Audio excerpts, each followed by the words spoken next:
محترم سامعین السلام علیکم۔ اکثر دیکھا گیا ہے کہ دھول مٹی کے باعث پنکھا بہت جلدی گندا ہو جاتا ہے اور خواتین کے لیے اس کی صفائی کرنا بھی مشکل ہو جاتا ہے، لیکن آج ہمارے بتائے گئے طریقے سے آپ کا پنکھا منٹوں میں صاف ہو جائے گا، وہ بھی فرش گندا کیے بغیر۔ پہلا طریقہ، پنکھے کی صفائی سے پہلے اس بات کا خیال رہے کہ پنکھے کا سوئچ آف ہے۔ اب آپ پنکھے تک ہاتھ پہنچانے کے لیے ٹیبل، اسٹول یا پھر سیڑھی کا استعمال کریں۔ پھر ایک پرانے تکیے کا غلاف لیں جسے دوبارہ استعمال نہ کرنا ہو۔ پھر ایک کپڑے کی مدد سے سرکے اور پانی کے مکسچر کو تکیے کے غلاف میں اندر کی جانب چھڑکیں اور اب غلاف کو پنکھے کی پنکھڑی کے اندر کی طرف لگائیں۔ اب صحیح سے دونوں ہاتھوں کی مدد سے صاف کریں۔ اس طرح آپ کا پنکھا مکمل طور پر صاف اور چمکدار ہو جائے گا۔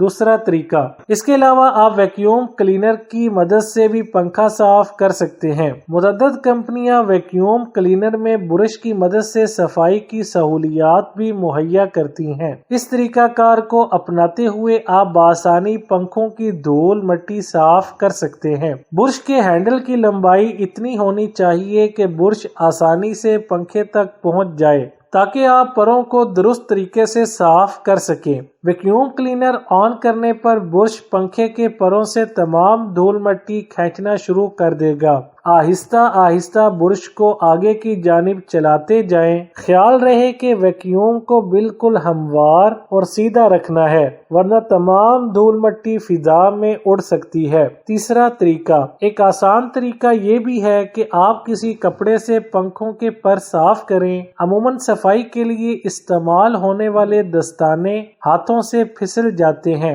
اور صرف مٹی اور کچرا نیچے گر جاتا ہے، لیکن اگر آپ کسی عام گھریلو کپڑے سے پنکھے کی صفائی کریں گی تو ایسا نہیں ہوگا۔ اس کے لیے آپ کو صرف ایک ایسا سٹول یا گھریلو سیڑھی درکار ہوگی جو آپ کی رسائی پنکھے تک بآسانی ممکن بنائے۔ اس پر کھڑے ہو کر آپ صفائی کے لیے استعمال ہونے والے کسی اسپرے کا چھڑکاؤ پنکھے کے پروں پر کریں اور کپڑے سے صاف کرتی جائیں۔ جب ایک پر صاف ہو جائے تو وہیں کھڑے پنکھے کو گھما کر دوسرے پر کو صاف کر لیں۔ اس طریقہ کار کو اپناتے ہوئے آپ پورا پنکھا بآسانی صاف کر سکتی ہیں۔